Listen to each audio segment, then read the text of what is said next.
nnyo kya mukamwana gwaffe Yusufu. Era mwenna abali wano muli bakandide tubakufa temuseka nnyo. Empologoma erya muddo. Empologoma terya muddo. Erya ennyama. Erya ennyama. Ennyama bwegwayo ng'erya omwana gwayo.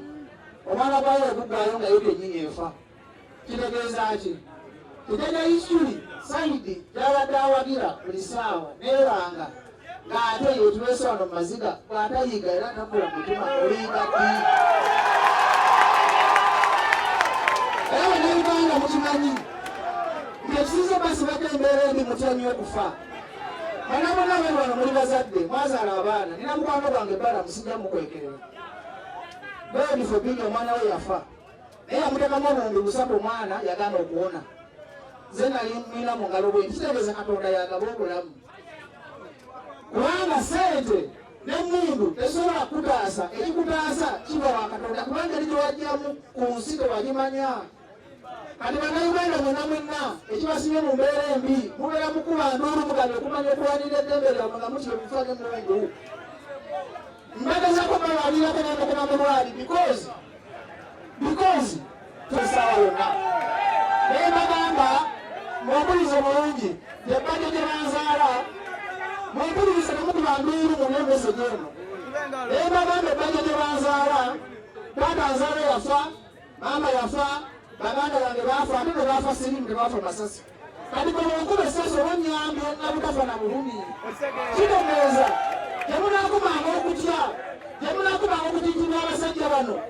Ne mukusika babayetula miliyoni 5 nga Isima abadde mwanvu ng'abonaabona. Teeza emuzimbula kayumba. Nemukuleeteza bokanda enviiri. Kitegeeza bannayuganda mutayina ekizibu kingi. Bino ffe balina okwogera. Bwetufuna akazina abantu batubyogere biggwenya temutusalako. Bannayuganda namawulire amazima. Kumona abali wantu wali atagenda kufa. Kumona abali wantu manyi ngeri gyebajjamu ku nsi. Zeyombazireyo kampaani banzita temukaaba mugambe bajaleze kubeera na Katonda kuba nze nzirako. Zewasensima tabadde mmanyi. Ewasensima tabadde mmanyi bakuba mistake tabadde mmanyi banoonya nze. Bankubidde essimu nga ndimmalira ne mpaakinga okuba n'essaawa nnamba. Naye kubera bitakisi ne mubuuza oza bakuba Isima tebakoze mistake baddadde. Eddakiika. Nawe bakiika ennyo.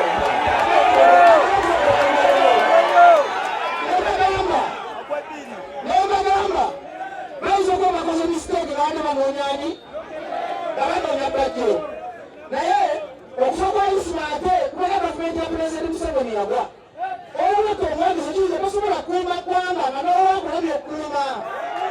Era abantu bangi abamenyesa emitima nga Isima afudde era gavumenti y'enyalemu bagishaye ebitundu ebirala kitanda okugenda kwa Isima kukoze nga saddaaka.